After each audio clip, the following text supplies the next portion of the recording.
हमें क्या ऐसा नहीं करना चाहिए करवा चौथ के दिन जिससे कि हमें अशुभ परिणाम मिले।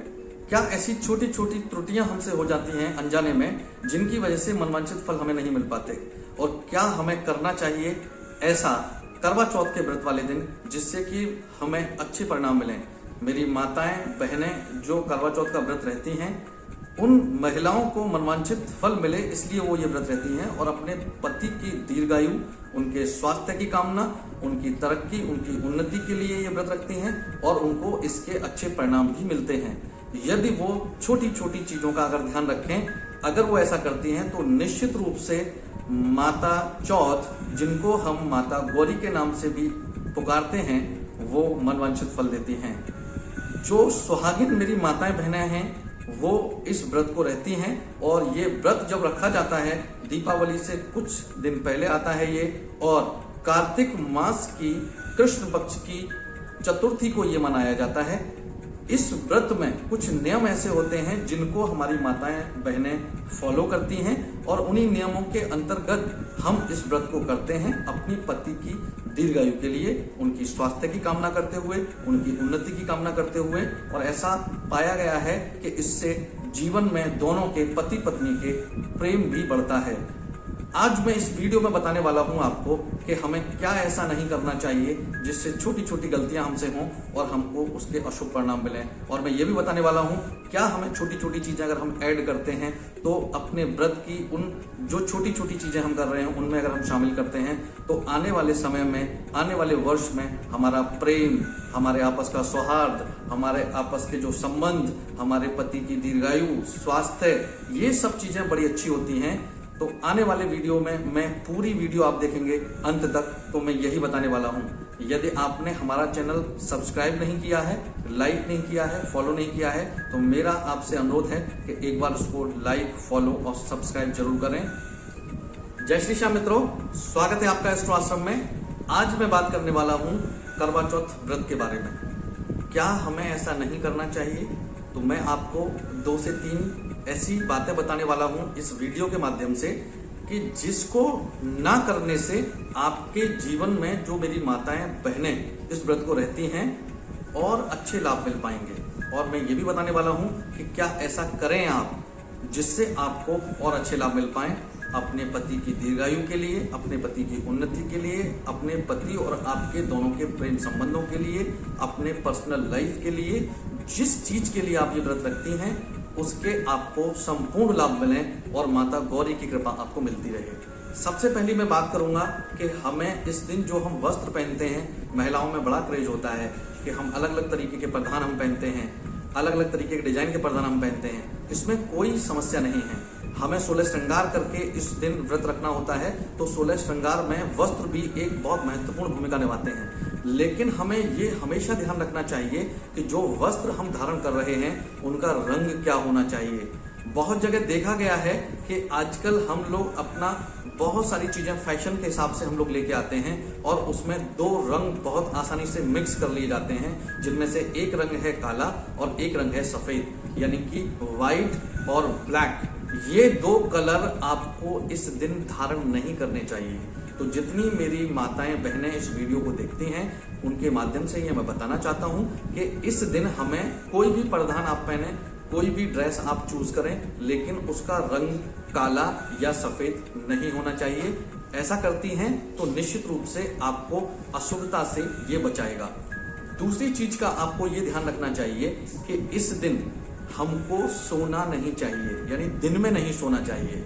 हमारी आदत होती है कि हम सुबह के काम से निवृत्त होकर हम कुछ देर आराम करते हैं, जिसमें हम थोड़ी बहुत देर सो भी सकते हैं, या हम व्रत में हैं, हम पर बहुत ज्यादा काम नहीं है, हम रेस्ट पर हैं, तो हमें सोना नहीं चाहिए। इस चीज का विशेष ध्यान आपको रखना है।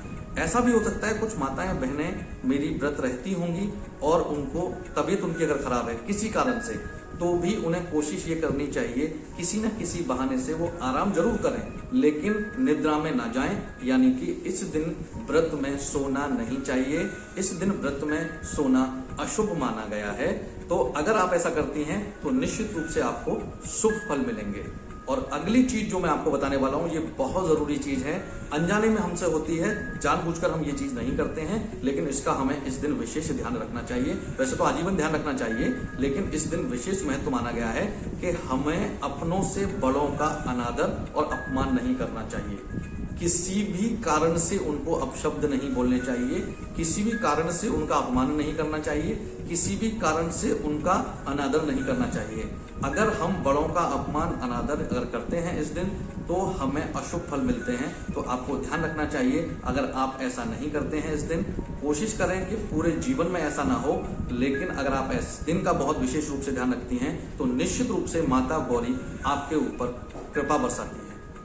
इस बार का जो व्रत का मुहूर्त है पूजा करने का, जो करवा चौथ व्रत का मुहूर्त है पूजा करने का, वो है शाम को 5:43 से लेकर 6:59 तक। इस बीच में आप अपनी पूजा, जो कथा हम करते हैं, पूजा हम करते हैं, है ना, वो सारी चीजें आप कर सकते हैं। और अगर मैं बात करूं चंद्रमा निकलने का जो समय है, तो इस बार चंद्रमा थोड़ा जल्दी निकल रहा है। चंद्रमा रात 8:07 पर निकलेगा। तो आपको जो पूजा करनी है वो करनी है शाम को 5:43 से लेके 6:59 तक। और जो चंद्रमा को अर्घ देना है आपको, चंद्रमा के दर्शन जो आपको करने हैं, वो समय है 8:07। तो 8:07 पर चंद्रमा इस बार प्रकट होंगे, चंद्रमा इस बार निकलेंगे।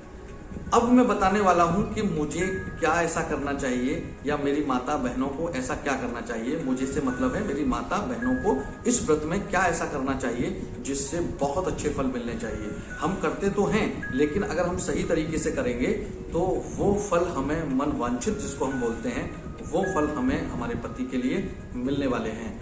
जैसे सबसे पहले हमें ये ध्यान रखना चाहिए कि जो पूजा हमें करनी चाहिए, जो व्रत हम पूरे दिन रहे हैं, उसकी पूजा जब हम करने जाते हैं तो हमें वो मुहूर्त में ही करनी चाहिए।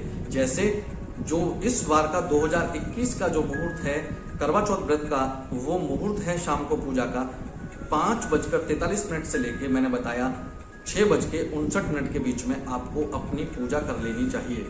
और हमें ध्यान रखना चाहिए, अगर हम इस समय पर, मुहूर्त के समय पर अगर अपनी पूजा करते हैं तो हमें अच्छे परिणाम निश्चित रूप से मिलते हैं।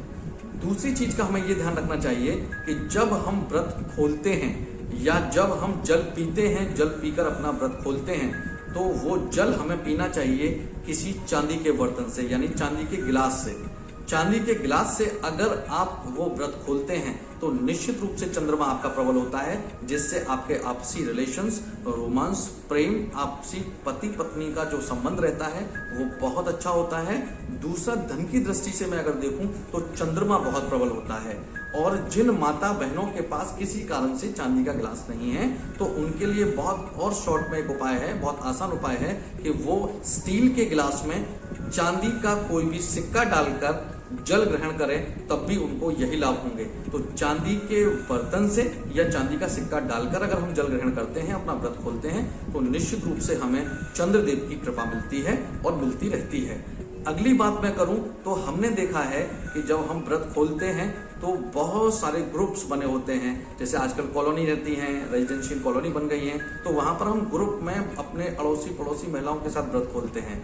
ये जो व्रत माना गया है, ये पति पत्नी का व्रत माना गया है, प्रेम के लिए माना गया है। तो मेरा ऐसा मानना है, जो शास्त्रों में लिखा है वो ऐसा मानना है कि यदि आप अपने घर पर अगर इस व्रत को खोलते हैं तो ज्यादा अच्छे लाभ आपको मिलते हैं। आपके पति के साथ आप अपना व्रत खोल रही हैं और अपने घर पर खोल रही हैं, तो आपको अच्छे लाभ देखने को मिलते हैं, ऐसा शास्त्रों में लिखा हुआ है। तो आपको ध्यान रखना चाहिए कि जब भी आप व्रत खोलें तो आप अपने घर पर ही खोलें।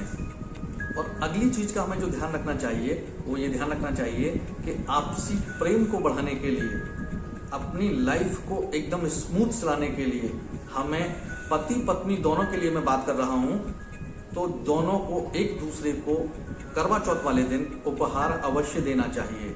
अगर आप अपनी पत्नी या पति पत्नी को अगर देते हैं तो दोनों एक दूसरे को उपहार अगर देंगे तो ऐसा माना गया है कि इससे आपसी प्रेम बढ़ता है, आपसी सौहार्द बढ़ता है, आपसी रिलेशंस अच्छे रहते हैं। इस वीडियो के माध्यम से मैंने आपको बताया है कि क्या हमें ऐसा करना चाहिए जिससे हमें जीवन भर इस व्रत के लाभ मिलते रहें और क्या हमें ऐसा नहीं करना चाहिए जिससे हमें अशुभ फल मिल पाए। तो इस वीडियो को पूरा देखने के बाद आप लाइक सब्सक्राइब जरूर करें। जय श्री श्याम।